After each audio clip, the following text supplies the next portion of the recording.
Where did Cain get his wife? Weren't the children of Adam and Eve committing the sin of incest in order to propagate the people of the world? Well, first of all, Genesis 1:28 is a command that was given to Adam and Eve before they sinned. And that command said that they were to fill the earth and subdue it, that they were to take dominion over creation. So clearly Adam and Eve were to have children. And before anyone ever sinned, obviously, for two people to populate the world, those two people's children would have to be intermarrying. Now, it wasn't until about 2,500 years after creation that God, in Leviticus 18, verse 6, made it an official commandment and said you must never have sexual relationship with a close relative. And God went on to elaborate about that. So 2,500 years after creation, God says this must not be done. And yet before Adam and Eve sinned, he clearly told two people to populate the world. What's going on there? Well, I'll tell you what's going on. The sin curse, our rebellion against God, messed up a lot of stuff. So after Adam and Eve sinned, then came the curse of sin that God put on the whole world. Not just Adam, not just Eve, not just the serpent, but the entire creation. Romans chapter 8 says that the whole world is groaning. All of creation is under the curse of sin. And that includes our genetic life, our genes.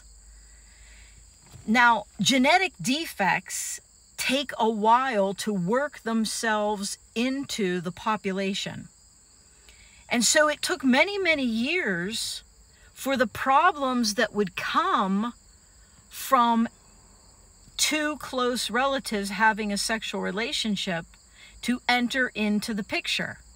In other words, Adam and Eve and their children were very close to the beginning, and the sin curse had not been worked into genetic life as much as it certainly is now.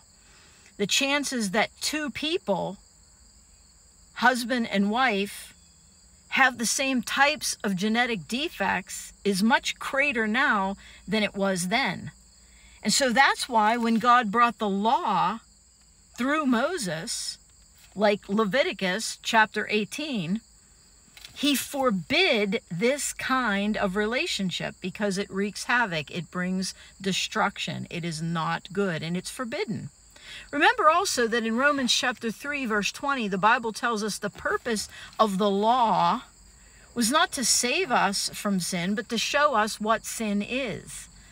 And so Adam and Eve's children did not know having relationship with their brothers and sisters, nieces and nephews was sin because God had not stated it as such yet.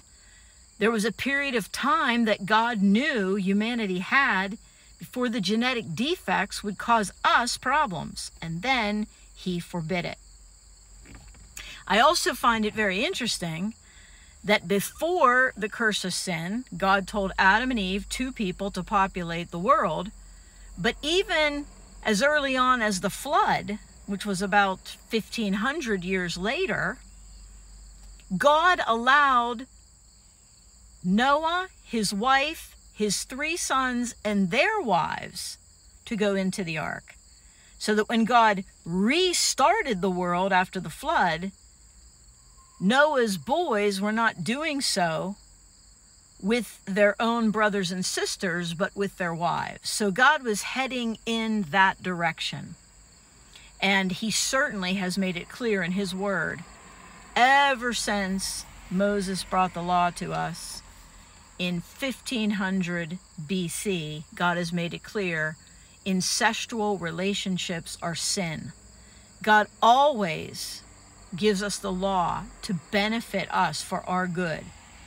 And he knows what genetic defects can do when they're propagated through these types of relationships. And he said, do not do it. So anyway, Adam and Eve, Cain and his wife, were they involved in the sin of incest? It wasn't a sin yet at that point. I hope this helps clear up the matter. God bless you.